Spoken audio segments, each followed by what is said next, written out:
పిల్లవాగుతో చెప్పకండి ఈ పిడుగులాంటి వార్త, కల్లడిల్లి అది గట్టు తెంచుకొని పొంగి పొరలుతుంది.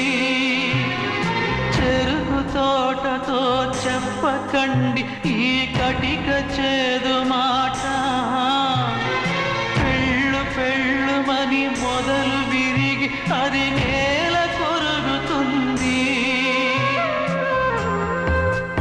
ఇది తెలిసిందా గాలిపటం తన గుండె పగిలి కూలుతుంది.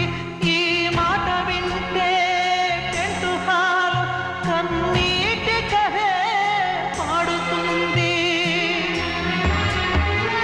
జగము మారిన యుగము మారిన చెలిమి చెరిగిపోదు.